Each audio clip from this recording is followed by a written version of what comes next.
जय भीम। माइक ने बोलती बंद कर दी। जय भीम। आप सब थक गए लग रहा है। नहीं, भूख नहीं लग रही? अरे आप इतनी दूर से चल के आए हैं, आपकी इस मेहनत को कि आप इतनी दूर से चल के आए, इतनी देर से आप हमारा इंतजार कर रहे हैं, इतनी शांति से आप हमें सुन रहे हैं, तो इसके लिए मैं एक बार मंच से कहूंगा कि जोरदार तालियां हमारी ऑडियंस के लिए।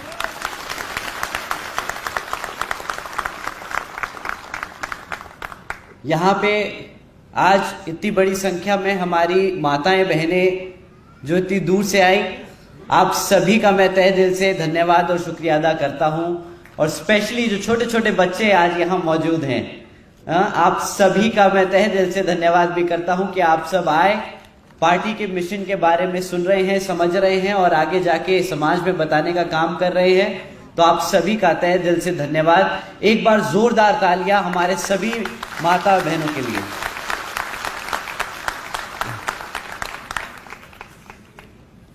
आज पहली बार मीटिंग में, कार्यकर्ता सम्मेलन में मैंने इतने छोटे छोटे बच्चे मीटिंग में आते हुए देखे।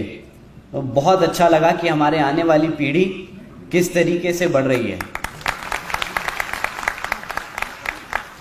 और मैं शर्माऊंगा नहीं, क्योंकि ये बंद दरवाजे की एक कार्यकर्ता सम्मेलन है, बोलने में कि आज मुझे पहली बार महाराष्ट्र में ऐसा महसूस हो रहा है कि मैं अकेला नहीं खड़ा, मेरी पीढ़ी मेरे साथ खड़ी है।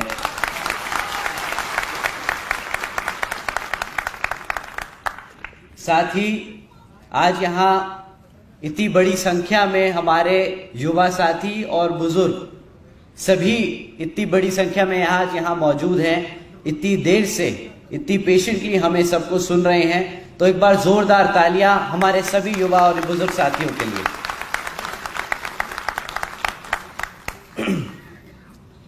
साथियों, सबसे पहले मैं अपने सभी संतों, गुरुओं, महापुरुषों को, जिसमें खासकर महात्मा ज्योतिबा फुले, छत्रपति शाहू जी महाराज, नारायण गुरु, तात्या भील मामा जी, पेरियार रामास्वामी जी, बाबा साहब डॉक्टर भीमराव अंबेडकर जी एवं मान्यवर साहब श्री कांशीराम जी को नमन करता हूं।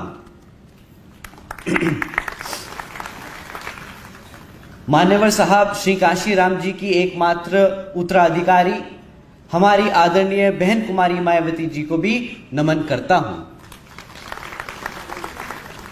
उत्तर प्रदेश की 4 बार मुख्यमंत्री, लोकसभा व राज्यसभा की कई बार सदस्य रही आदरणीय बहन कुमारी मायावती जी, जिन्होंने अपने सभी SC, ST, OBC एवं अल्पसंख्यक समाज के साथ साथ सर्व समाज में से गरीबों और कमजोरों के लिए अपना पूरा जीवन समर्पित किया।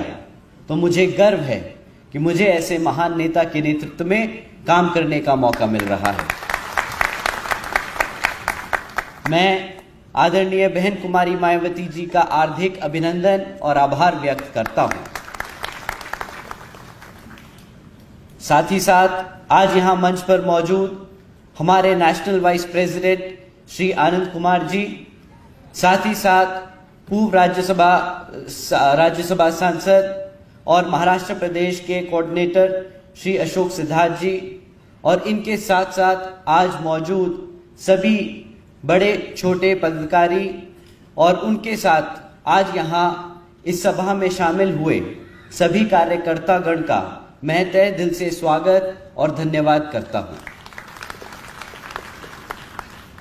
साथियों, मैं आपसे वही चीजें नहीं दोहराने वाला जो अभी हमारे सारे लीडर्स बोल के गए। उन्होंने आपको बताया कि पिछले जब से पार्टी बनी तब से बाबा साहब से लेके बहन जी तक के संघर्षों में क्या काम हुए, मैं बहन जी ने और बाबा साहब ने, मान्यवर साहब ने क्या संघर्ष किए और क्या क्या हमारे समाज के लोगों के लिए क्या क्या काम करके और किस तरीके से उन्होंने हमारे समाज को आज यहाँ तक लाके खड़ा किया, तो वो आपको बता चुके हैं। मैं आपसे आने वाले अगले 10 साल की बात करना चाहूँगा। मैं आपसे बीएसपी के भविष्य की बात करना चाहूंगा और उसके साथ साथ हम आज कहां खड़े हैं वो भी समझना चाहूंगा। अगर मैं कुछ गलत समझूं तो आप मुझे बेशक टोक देना, क्योंकि ये बंद दरवाजे की मीटिंग है। मुझे नहीं पता बाकी पहले कैसे चलता है, बट मैं बहुत कंफर्टेबल हूं। अगर किसी को लगे कि मैं कुछ गलत बोल रहा हूं तो अपना हाथ उठा के बोले कि भैया ये गलत है, तो मुझे कोई दिक्कत और आपत्ति नहीं उससे। तो साथियों, आज मैं आपसे आज का और आने वाले 10 साल का उसके बारे में बात करूंगा। पर इन सब में जो टिपिकल एक भाषण होता है, मैं वो आज आपके सामने नहीं रखूंगा। ना मैं आपसे आज यहां की जो कहूं अगर निकम्मी एक नाथ शिंदे, शिवसेना और बीजेपी की जो बिल्कुल ही बेकार सरकार चल रही है उसके बारे में भी बात नहीं करने वाला। ना मैं आज केंद्र की भाजपा की सरकार जो सिर्फ धोखा और घोटाले करने वाली है, जो आज तक अभी किसी के सामने आया नहीं, पर जैसे ही ये सरकार केंद्र से हटेगी तब आपके सामने आएगा कि किस कदर इसने हमारे समाज को अंदर से खोखला किया है। ना मैं इसकी आज बात करूंगा और ना मैं बात करूंगा ऐसे कोई लंबे चौड़े वादे जो हम 2024 में करके दिखा देंगे। मैं आज आपसे सीधी बात करूंगा और वो बात करूंगा जो मैंने पिछले 2.5-3 साल में आप सबसे सुनी है, जो महसूस करी है। और अगर कुछ गलत महसूस या समझा तो आप प्लीज मुझे टोक देना। मैं पिछले 2.5-3 साल में ये समझा जो हमारे कार्यकर्ता हैं वो कुछ थोड़े से परेशान हैं करंट स्ट्रक्चर को लेके, करंट तरीकों को लेके। जिस तरीके से पार्टी चल रही है उसमें बहुत कमियां हैं। अगर मैं आपके सामने 2-3 रखूं तो आप मुझे बताना आपको कैसा लगा, कि ये सही है कि गलत है। क्या आप सबको ये लगता है कि हमारे कुछ पदाधिकारी पार्टी को फायदा पहुंचाने से ज्यादा नुकसान पहुंचाने का काम कर रहे हैं? सही है? नाम नहीं लेना, हम बस काम की बात कर रहे हैं। हाँ, क्या आप सबको लगता है कि हमारी पार्टी में कुछ काबिल लोगों को आगे मौका नहीं दिया जा रहा और नाकाबिल लोगों को आगे रखा जा रहा है? सही बात है? सही बात। क्या आप सबको लगता है कि हमारी पार्टी में युवा साथियों को उतना मौका नहीं दिया जाता जितना दूसरी पार्टियों में दिया जाता है? यह भी बात सही है? एक बार आप सब अपने हाथ उठा के बता दो कि अगर इन तीनों में से तीनों बातें सही हैं, आपको सही लगी तो एक बार हमें पता चल जाए। देखिए साथियों, इनके जवाब हमारी बहन जी कई बार दे चुकी हैं। ये बात जो आपको लगता है सही है, ये जो बात आप समझ रहे हैं, जो आप दबी आवाज में बोलते हैं, वो बहन जी तक पहुंचती और बहन जी ने इनके लिए कई बार सॉल्यूशन भी दिए, कई बार इसके लिए आपको आगे सॉल्यूशन दिए ताकि हम उसे सुधार सकें। ऐसा नहीं है कि ये दिक्कतें बहन जी तक नहीं पहुंची, बट मैं आप लोगों के बीच में एक बार दोबारा से ये दोहराना चाहता हूं, इसलिए ताकि आपको भी मालूम हो कि आपकी दिक्कतें, आपकी परेशानी या आपको जो कमियां लग रही हैं वो लीडरशिप तक पहुंच रही है कि नहीं। तो साथियों, ये बहन जी की तरफ से मैं आप सबसे बोलता हूं कि हां, हमने इन दिक्कतों को समझा है, देखा है, महसूस किया है और इसके लिए कई बारी इसके लिए समाधान, इसके लिए हमने सॉल्यूशंस भी देने के काम करेंगे। परंतु साथियों, इनके जवाब जैसे मैंने कहा बहन जी ने कई बार दिए, परंतु परेशानी इन सवालों के जवाबों को ढूंढने में नहीं है। बहन जी ने इन सवालों के जवाब कई बार दिए, बल्कि हमें परेशानी इन सवाल के जो जवाब हमें मिले उनको जमीनी स्तर पर इंप्लीमेंट करने में आती है। क्या आप ये मानते हैं कि बहन जी ने अगर आप लोगों की परेशानी समझी और उसका सल्यूशन दिया तो शायद हम उसको इंप्लीमेंटेशन में कहीं छोड़ गए? क्योंकि अगर आपकी बात उन तक पहुंची है तो उन्होंने भी समझा कि अपने कार्यकर्ता की अगर दिक्कतें हम सॉल्व नहीं करेंगे तो पार्टी आगे नहीं बढ़ेगी। पार्टी कार्यकर्ता से बनती है और कार्यकर्ता चलता है तो पार्टी चलती है। ये बहन जी और हम सब मंच पे जो मौजूद हैं सब बखूबी समझते हैं। तो शायद सॉल्यूशन देने में दिक्कत नहीं, सोल्यूशन को इंप्लीमेंट करने में कुछ कमियां रह गई हैं। मैंने कई बार सुना है हमारे साथियों से कि फलाना फलाना पार्टी में तो बहुत तेजी से काम हो रहा है, जमीनी स्तर पे काम हो रहा है।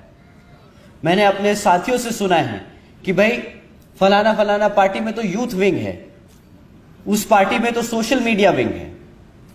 पर साथियों, मैंने ये कई बार सोचा कि यार ये तो बात सही कह रहे हैं हमारे लोग कि यार दूसरी पार्टियों में यूथ विंग होता है, पर बहन जी ने इसका क्या सोल्यूशन दिया और हमने उसका क्या इंप्लीमेंटेशन किया। दूसरी पार्टियां यूथ विंग बना के उसे रीजनल स्तर पे छोड़ देती हैं, कॉलेज के लेवल पे छोड़ देती है, लोकल बॉडीज तक छोड़ देती है। बट बहन जी ने क्या किया कि यूथ को सीधा राष्ट्रीय स्तर पे लाके खड़ा कर दिया। बहन जी ने क्या करा, सब यूथ को ऊपर से लेके नीचे तक पार्टी के हर पदाधिकारी के हर लेवल पे 50% यूथ को रिजर्वेशन दिया।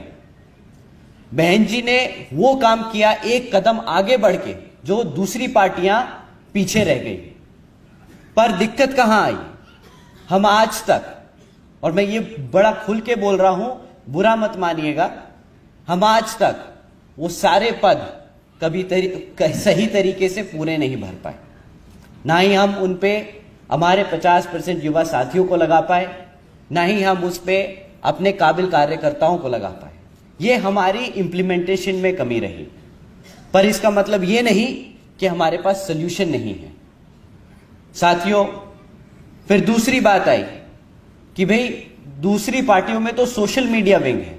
मुझसे बोला कि भैया आप सोशल मीडिया विंग क्यों नहीं चलाते, आप क्यों नहीं सोशल मीडिया पे नैरेटिव कंट्रोल करते, क्यों आप हमारे लोगों की बात आगे नहीं रख पाते, कि लोगों की तो हवा बन जाती है सोशल मीडिया पे, हमारे लोग गुमराह हो जाते हैं। मैंने ये बात भी समझने की कोशिश करी और ये बात सही है कि हमारा सोशल मीडिया विंग थोड़ा सा कमजोर है। परंतु इसमें एक दिक्कत है, जब मैंने दूसरी पार्टियों की सोशल मीडिया देखी तो उस पे जो लोग सोशल मीडिया पे अपने पार्टी के बारे में बताते हैं वो कभी भी नेगेटिव बात नहीं करते, कभी भी बुराई नहीं करते, कभी भी अपनी कमियां आगे नहीं रखते। हम में एक कमी है, मैं ये बड़ा खुल के बोलता हूं, हम में एक कमी है कि जब भी हमें कोई तकलीफ होती है, जब भी हमारे कार्यकर्ता को कोई तकलीफ या दिक्कत होती है, तो वो बेचारा सबसे पहले मासूमियत में ही सही, नादानी में ही सही, सबसे पहले सोशल मीडिया पे जाके अपनी दिक्कत बताता है। शायद वो गलत है, पूछिए क्यों। जब आप अपनी कमी ऐसे ओपन में डालते हैं, भाई जब आप अपनी घर की दिक्कत बाहर समाज में ऐसे डालते हैं तो लोग उसका गलत फायदा उठाते हैं। उससे क्या लगता है कि भाई हम कमजोर हैं, सामने वाला दुश्मन हमें समझता है कि हम कमजोर हैं, हमारे यहां तो झगड़े बहुत हैं, हमारे यहां लड़ाइयां गलतफहमियां बहुत हैं। उससे वो उस चीज का गलत फायदा उठाते हैं और वो उसको हमारे खिलाफ इस्तेमाल करते हैं, उसको और नेगेटिव बनाते हैं और बोलते हैं कि भाई ये तो पार्टी खत्म हो गई, ये तो लोग आपस में ही बिखर गए, ये कैसे आगे बढ़ेंगे, आपका नेक्स्ट बेस्ट ऑप्शन बीएसपी नहीं फलाना दूसरी पार्टी है। तो साथियों, इससे पहले कि मैं आपको सोल्यूशन दूं कि हम सोशल मीडिया विंग बनाएंगे, हम इसको ऐसे नैरेटिव कंट्रोल करेंगे, मैं आपसे एक पर्सनल रिक्वेस्ट करना चाहूंगा और आपसे रिक्वेस्ट करूंगा कि ये आगे अपने साथियों को बताएं कि अगर कभी भी कोई दिक्कत है, कभी भी कोई आपको परेशानी है, उसे कभी भी मीडिया पे ना डालें। आप अपनी दिक्कत लेके अपने कमेटी के पास आओ। नहीं सुनते कोई बात नहीं, कभी कभार मुझे भी लगता है, मैं घर में छोटा हूं, मैं अपने पापा से शिकायत करता हूं कि पापा ये ठीक नहीं है, वो जी ये ठीक नहीं है। मैं अपने सीनियर से बोलता हूं कि ये ठीक नहीं है, बट वो नहीं सुनते। मे बी उन्हें ज्यादा अच्छा पता है, वो हमसे थोड़े से ज्यादा एक्सपीरियंस्ड हैं, उन्हें थोड़ा सा आगे का दिख रहा है। मे बी हमें जो आज गलत लग रहा हो वो हमारे आगे के फायदे के लिए हो, तो आज उसे वहीं पे छोड़ दें। आपने अपनी बात रखी, आपने अपनी कमेटी तक अपनी बात पहुंचाने का काम किया, आपने वहां तक लेके गए, आपने अपना मैसेज डाल दिया, आपका मैसेज कहीं ना कहीं जरूर सुना जाएगा। जैसे आज मैं आपके सामने 3 कमियां लेके आया, तो ये आप ही सभी की कमी है। आपने कभी इसको ऊपर खोलने में नहीं बोला, बट आपकी कमियां, आपकी जो आपने जो कमजोरियां बताई वो पहुंच गई ना लीडरशिप तक। ऐसे ही अगर आप अपनी कमियां सोशल मीडिया पे ना डालकर अपने कमेटी में, अपने लोगों में बताएं, उससे बाहर दुश्मन वाला हमारी कमियों का फायदा नहीं उठाएगा। ये बहुत जरूरी है कि हम दुश्मन को कभी भी अपने आप को कमजोर ना दिखाएं। हमें हमेशा बाहर समाज में एकजुट, एक मजबूत और एक ताकतवर परिवार की छवि देनी। तो साथियों, इससे पहले मैं आपको सोशल मीडिया का एक बहुत बड़ा प्लान दूं, आपसे रिक्वेस्ट करूंगा कि आप सोशल मीडिया पे कभी नेगेटिव ना डालें और कोशिश करें जब भी कोई आपको कोई पॉजिटिव न्यूज दिखे, कोई मीटिंग ले रहा है, कोई कैडर ले रहा है, कोई अच्छी बात कर रहा है, आपस में ही परिवार में 4 लोग बैठ के बात कर रहे हैं, उसे आप डालो। उससे क्या है कि आपकी अच्छी बात बाहर पहुंचेगी। आप उन लोगों को समझ आएगा कि शायद बीएसपी सामने एकदम फ्रंट पे आके नहीं लड़ती, बट उनकी जो नींव है वो इतनी मजबूत है कि घर में बच्चा बच्चा बाबा साहब से लेके अपने हर संत गुरु के बारे में जानता और पहचानता है। तो साथियों, ये रही बात सोशल मीडिया की। अब इसके बाद तीसरी दिक्कत है, और बहुत बड़ी दिक्कत है, कि भाई हमारे कुछ पदाधिकारी हमें काम नहीं करने देते, या गलत लोग गलत जगह बैठे हैं और उसकी वजह से पार्टी को नुकसान हो रहा है। ये बात आपने मुझसे बोली, आपने लोगों से बोली, और ये आपने महसूस करी। आज मैं आपसे खुल के बोलता हूं, ये चीज मैंने भी महसूस करी। मेरे को भी बहुत दिक्कत आती है बहुत बार काम करने में। बहुत दिक्कत आती है कि बहुत सारे प्लान्स हैं, बहुत सारी स्ट्रैटेजीज हैं जो हम करना चाहते हैं, बट हम नहीं कर पाते। हम मजबूर हैं कि स्ट्रक्चर अभी ऐसा बना हुआ है जिसमें कुछ लोग ऐसे बैठे हैं जिनको हम अभी छेड़ नहीं सकते, जिनको हम अभी हिला नहीं सकते। खैर, वो बड़े भी हैं हमसे, कहीं जगह बड़े हैं, कहीं जगह गलत हैं, पर हम उनको नहीं छेड़ेंगे। हम अपने आप को मजबूत करके अपने स्ट्रक्चर को दोबारा से रिवर्क करेंगे, हम इसको दोबारा से बनाएंगे। साथियों, अब आने वाले कुछ महीनों में हम पिछले 2.5 साल से सुन के समझ के दिक्कतों को कुछ काम कर रहे थे, और उसके लिए अब आने वाले कुछ महीनों में हम कुछ चेंजेस लेके आएंगे। ऑफ कोर्स आने वाले कुछ महीने थोड़े से क्रिटिकल हैं, क्योंकि लोकसभा का चुनाव हमारे सर पर है, उसके साथ साथ विधानसभा का महाराष्ट्र में चुनाव सर पर है। तो इन चीजों को ध्यान में रख के हम जो स्ट्रैटेजी रोल आउट करेंगे उसको हम थोड़ा सा संभल के और सोच समझ के करेंगे। आने वाले कुछ ही महीनों में, जैसे मैंने कहा, बहन जी के दिशा निर्देशन के अनुसार हम आप सबके बीच में कुछ ऐसी टेक्नोलॉजी और प्रोसेसेस चेंजेस लेके आएंगे जिससे आप सब अपनी बात सीधा बहन जी तक पहुंचाने का काम कर पाएंगे। वो 2 वे कम्युनिकेशन नहीं होगा कि आप बोले और बहन जी उधर से जवाब दें, परंतु आपकी बात बहन जी तक जरूर पहुंच जाए, ये हम जरूर करके देंगे। साथियों,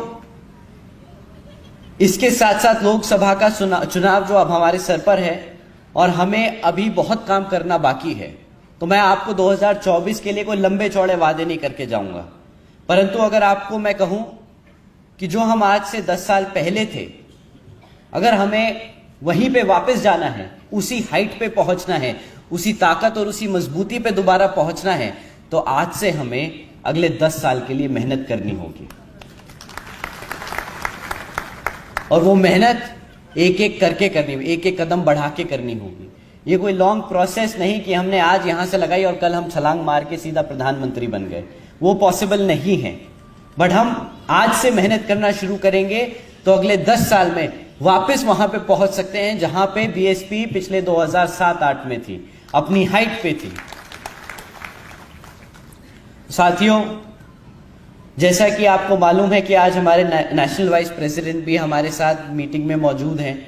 मैं और ज्यादा समय जाया नहीं करूंगा, मैंने अपनी बात समक्ष में इतनी ही रखनी चाहिए, आप लोगों की समझनी चाहिए और आपको बताना चाहा कि आगे क्या है, अगले 10 सालों में हमें किस तरीके से आगे बढ़ना है, क्या आपकी दिक्कतें हैं हमने समझी और हम उसका सोल्यूशन निकालने में काम कर रहे हैं। धीरे धीरे हम आगे बढ़ेंगे और इस चीज़ को, पार्टी को दोबारा से वहाँ लेके जाएंगे जहाँ पे हम एक बारी बहुत मजबूती से खड़ा हुआ करते थे।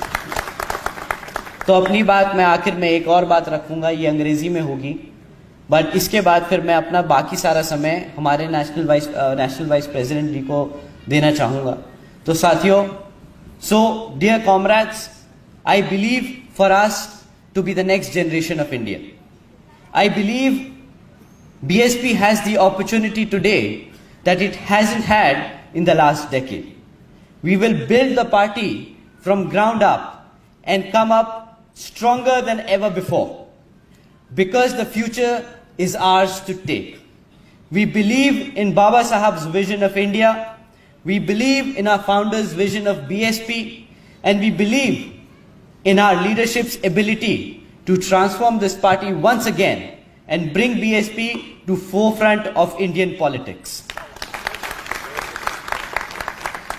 साथियों, अपनी ये बात यही खत्म करते हुए आप सबका तहे दिल से एक बार दोबारा से धन्यवाद करते हुए, जय भीम, जय भारत। धन्यवाद साहब। यानंतर बहुजन समाज पार्टीचे राष्ट्रीय उपाध्यक्ष